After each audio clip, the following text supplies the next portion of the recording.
Hi there and welcome to the Wave Chat with our special guest, Michael Harker, or should I say, Dr. Michael Harker. Good afternoon, Michael, welcome. Good afternoon and it's good to be here. Yeah, bless you. And so Michael, we've been looking forward to this chat and you gave me a little bit of information about yourself prior to coming on, but it really wasn't a little bit of information, that you've done a lot in your life. So trying to condense this down to 20 minutes is going to be a big challenge. But just tell us about yourself. You're from England? Yes, I was born and bred in Sheffield in Yorkshire. Yes. Yorkshire is a lovely county and Sheffield is really the centre of industry there. It's a steel town. People think of it as a cutlery town, but it isn't. It makes steel. And we produced most of the steel that went into the war in 1939 to 1945. But it was a lovely place to be brought up. Derbyshire was on the edge of Sheffield, just a hike away. So on Sunday we'd put our boots on and go hiking. And it was a lovely place to be brought up. Lovely people, friendly town. Yeah, actually, now you mentioned that, my younger brother, the ex-NRL player, he played in the off-season for the Sheffield Eagles. I don't know whether the Sheffield Eagles are still in existence, but he found his time there lovely, and he said the people were very friendly as well, like you, Michael. Yeah, that's kind of you, thank you. Yeah, so, and so what happened from there? Well, I went to university very unluckily, really, because I went to a primary school and I wasn't really interested much in education. I was more interested in football and sledging, because sledging was a big winter thing. Which football, Michael? Soccer, I'm afraid. Okay, righto. Sheffield United. But I went to school there and I was very fortunate. I've had some fortunate events in my life, and I know they don't happen by chance, because I had a school teacher to die for. Oh, really? I went to school, I'd never had anybody go to grammar school before this teacher came along. We had a very good headmistress who said, I want someone to bring a new dimension to this school, to give it a new aim, better objectives. And so she recruited this male who was a tough guy. If you got things wrong, you got things wrong and you were punished. Yeah, right. Like if you actually hit a girl, then you would be severely punished. So it was the right things he punished, it wasn't the wrong thing. Yeah, that's right. But there were 33 kids in my class. Remember, nobody had ever been to university before, or to grammar school. All those 33 kids passed the exam to go to grammar school. Wow. I'm in a class of 33, all 33. Is that right? Yeah. So that was enlightening to me, because I expected to go when my brothers had gone. They both got trades. My elder brother was a carpenter and my middle brother was a plumber. Yep. So I thought I was a tradesman, but I wasn't very good with my hands. So I thought, what does a bloke who's not very good with his hands do, apart from mix concrete, you know? Yeah. I didn't really fancy doing that for the rest of my life. So I went to grammar school. It was a good motivator for you, Michael, by the sound of it. It was a change. We had these people who wore black gowns and motorboards. I thought it was like Just William, this. Yeah, that's right. And they were tough as well. You were punished well there. But the educational attainment of the school, again, was turned around by a new headmaster who said, we're going to get more kids to university. I'd never thought about going to university until he sent for my parents one night and he said, I see that your son has applied to go to training college, which is where you train teachers. And he said, he's wasting his time going to training college, he should go much higher. Really? And I recommend that you go, advise him to go to university where he can study science or an arts rather than just teaching. So they came back, they had no idea about education, no idea what he talked about, but my mum was very keen to have me go. And she said, we're going to university.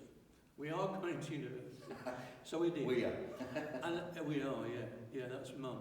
And I love Sheffield so much, but I wanted to get farther away to see what the rest of England looked like. So I went as far south as I could before I dived into the Channel. Okay. And that was Southampton, which is in Hampshire. Unfortunately, my brother was living there. One of them, the carpenter, has seen the error of his ways and now became a representative for a pharmaceutical company. So he helped me to settle in Southampton, and that was my first university. And I did an economics degree there, a Bachelor of Science in Economics, because I wanted to learn about the science of economics, because I didn't know what it meant, and I didn't want to do a traditional degree like history or geography or arts. And I thought it might give me more access to a better future. So again, I was looking at an Australian professor, David Ryan, and it's the first time he'd been in England, and he just took me through the 3 years, and I got my honours degree. Nice. And we had a fantastic lunch where the 3 or 4 of the boys were all together, because I was head of college, and we used to have a lot of fun in that job. And my dad came down, and all my friends came, and my mum came, and they brought all their family. And my dad picked up the bill for all of them. I said, "Dad, you can't do that." But he was a lovely man, very kind, and so that was economics at Southampton. Right. And then you worked over there? I did, yes. I didn't really know what to do when I left university, but I wanted to work in business. Business now was a focus for me. So I saw that Dunlop, the company, rubber company, were applying for university graduates as management trainee. Again, they'd got a new managing director who wanted to input some graduates into his workforce. He hadn't had them before. He had rubber technicians and accountants and salesmen. But no marketing, and he hadn't got that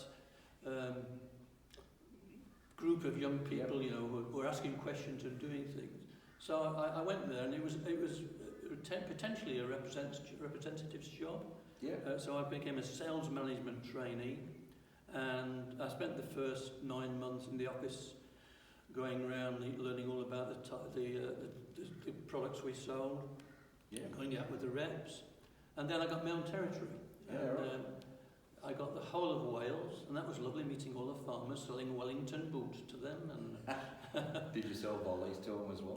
We did, yeah. The volley was my favourite product, because I was a tennis player. I loved playing tennis. Did you get to go to Wimbledon? I did, yeah. Only once, but I went. What year do you remember? I don't know. But I spend more time at Melbourne Tennis Centre than I ever did at Wimbledon. I go every year if I can. So I love my tennis. So yeah, I was selling tennis shoes and that. And I was very lucky. I think I came 3rd salesman in the region after the first year. And I love this job. They said they'd pay me money to go out and talk to people about products I love. I was so excited.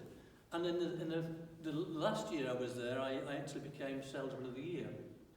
So I was very pleased about that. But again, I thought, well, I've done my sales training. I've got to find now about management. So I wanted some more experience. But at that time, my wife, a lovely lady called Janet, said, you know, my godmother lives in Wollongong. And I said, really? Where's Wollongong? She said, it's somewhere near Sydney. And she said, I'd like to go and see her, and I'd like to spend a couple of years in Australia. And I said, sounds good to me. And I thought, what am I going to do? I thought, go and work for Dunlop again. They said, we'll get you a job at Dunlop Australia. But I thought, no, it's time to move on again, to enrich my experience, learn something new. So I applied to the University of Queensland, which I was told then was one of the best universities in Australia. And it certainly turned out to be so. And there's this new professor, Professor Gates, who wanted different cultures, backgrounds in his faculty, and with different economic backgrounds. And in England, we talk a lot about Keynesian economics, which is about making economies well, trying to keep economies going. So I wanted more Keynesian economics. So I went in and I became a tutor. I was only a tutor, first rung on the ladder. But I was getting as much money here as I was as a salesman in England, which was surprising. And so we settled very comfortably in Brisbane. I didn't know anything about Brisbane before I came. And we had a lovely time in Brisbane. My wife taught physical education also at the University of Queensland. She'd got a very good diploma. So we had a great time. I played a lot of soccer here, I played for the university, and she played hockey for the university. And the university in those days used to let us go around the country. We had every year we had a competition in some other city or town, and we go and play all the other universities. So we travelled quite a lot. Yeah, okay. And you had children? No, we didn't then. We didn't. We had 2 children. I went back for a short while to England because my wife said, I've done Australia, I really would like to return. And I said, okay. And we said 3 years is 3 years, so we go. But I just fallen in love with Australia. I really had. And the people, it was just like being back in Sheffield. Everybody loves sport. You can always talk about sport. Everybody loves politics. They've all got a view, and it's not a suppressed view like you get in England. Just a bit warmer, Michael. It's a little bit warmer, yeah. Although I did go on a footy trip to Tasmania. Oh. We were playing in the university carnival thing, and we had 4 African boys in our side. Oh, okay. They were very good footballers, and they were agricultural students to learning about the Australian ways of agriculture. And we went to Tasmania, and while we were there, I think it's Mount Wellington that's in Tasmania, it snowed. Yeah. So I said to these guys, I'm going to get a car and I'm taking you up to the top of Mount Wellington to see the snow. We drove, and it was freezing, and they were ramped up. But once they got there, they couldn't help themselves. They were diving about in the snow, laughing and joking. But we didn't win the competition, but they all played very well. Yeah, right. And that was my first trip to Tasmania too. Okay. So, in terms of religion in your life at this point, where was that? Yeah, I was born in Sheffield, as I say, and fortuitously, I lived on what we call a council estate, which is a housing commission estate. So the council owns all the houses because we're a relatively poor family. But fortunately, at the bottom of my street, they built a lovely church when they built the whole estate. So it was like an inclusive thing. They built the shops, they built the church. No, it wasn't sort of, let's develop things as we go, let's plan the whole thing. So it's typical planning, Keynesian planning again. And there was a church at the bottom, and they were Congregationalists. Okay. I didn't know what Congregationalists were, but I thought it's either the Roman Catholic Church, which is a long way away. I don't know anything about Roman Catholicism, except my friend was a Roman Catholic. Yeah. Or I'll go the congregational route. So I visited both churches, and the congregational route, they're much more friendly than the RCs. Yeah, true. Apart from me. Oh, okay, apart from you. Okay. I didn't meet any Roman Catholics like you. There you go.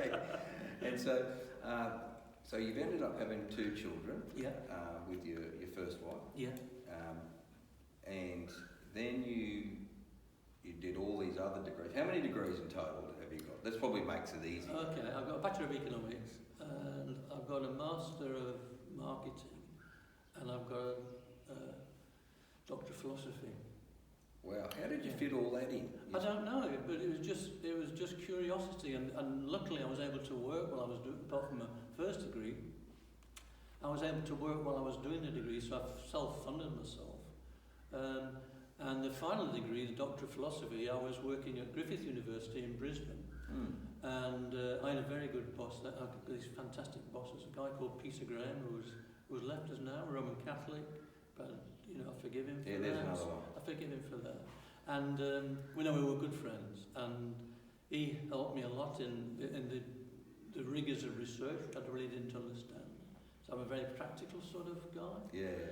So I did that. I did my PhD there, and I was interested in sick companies. Why do companies become sick, and how do they get better?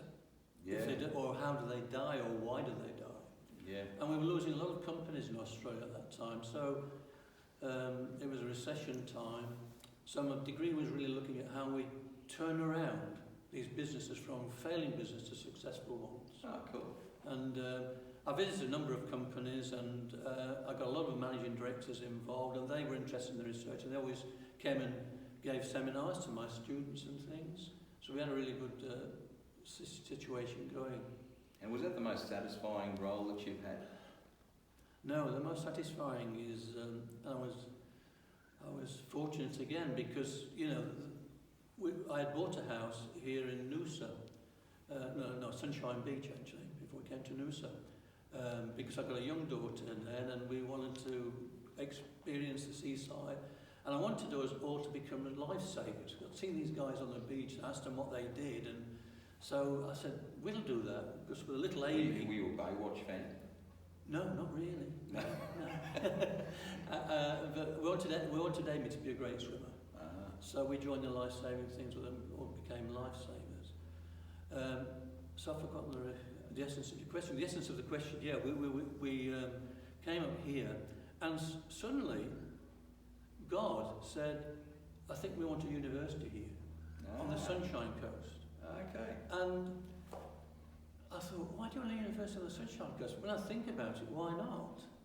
You know, we use Melbourne as a model. You know, you've got Melbourne University, the king and the core, and then there's all these other universities. Even the RMIT is a university these days. So it was a good idea, and it gave the kids locally chance to go to a local university rather than to go to Brisbane or Sydney or Melbourne. They could stay home with their parents that bit long, which I think is an important time in their life. It was for me anyway. And go there. So I got the head of schools job at the University of the Sunshine Coast. And I now, because of my business degree, I'd got an interest in marketing. I'd worked in marketing, I've got experience there. And I got the chair's job in University of the Sunshine Coast, associate professor's job. Oh, wow. Head of school, yeah. Okay. And you have a lovely wife, Deborah? Deborah, yeah, she was a secretary by training, and when she came to university, this lovely character, Dr. Peter Graham, you like ladies as well, you know, and he fell in love with Deborah, of course he did, but he said, you're too smart to be doing, you know, that sort of research, why don't you do this degree? And so she did, and again, the degrees we want to know, not just knowledge for knowledge's sake, but to be able to do something with that knowledge was important to us. So she did something about regulating advertising. And it's a very small subject, but it's a very important one because it means that you don't have bad ads shown to kids in appropriate times. You don't have bad ads shown anyway. So that's the way she worked, and we were very happy here with young Amy, you know, working at the University of Sunshine Coast. Yeah, and where are your children now, Mike? One is in Manchester, and it's very bad today. I hear the COVID-19 is very bad. 19 is very bad over there. My daughter works in getting housing for kids who haven't got anywhere to live, and my daughter Amy here in Australia works in mental health. Oh, good stuff. Yeah, so they're all pretty busy kids, and yeah, they've all done good qualifications. Yeah, and so Deborah has done her qualification in what was it again? She did marketing as well. Marketing as well. Yeah, yeah, very good. So you got marketing nailed, really. Yeah, pretty well. Yeah, that's right. And what do you like for hobbies? You already said you like your football, but what else do you like doing? I do love sport, and Randall, this church, gives me up-to-date news about the cricket in the town, which is always good, and I go and watch local cricket here. I love soccer, it's a love of my life. But I've become a footy fan, and I hope that, you know, somebody wins on next Saturday, but it's not, you know, not a lot that knocked Brisbane out. Yeah, well, and so you're a man of faith, obviously. Yeah. And you mentioned before you've seen God work in your life with the university starting up and so forth. Are there any other times in your life where God's presence really stood out for you? Yeah, it has, and it was in work really. I had two students who were Christians, and one of them, sadly, had to come here and change her name because she was from another city, and she'd been the subject of parental abuse, violence. And she came, and she was really low and really emotional. And she wanted to do my degree, and I said, you know, that's fantastic. And what do you want to do? And She told me what she wanted to do, and she became, you know, my best student. And she was sent to me because I'd not had that degree of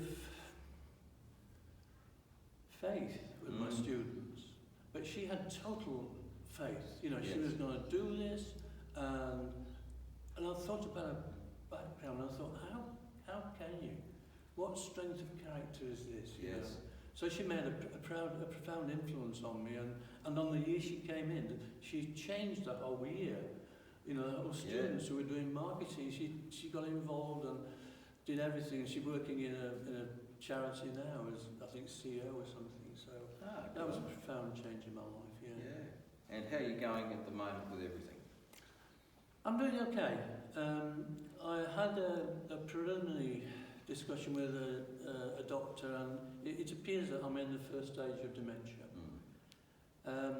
I didn't know much about dementia, except I visited Audrey, who was a member of our church for a number of years, and she was in hospital with dementia, and she was a lovely lady.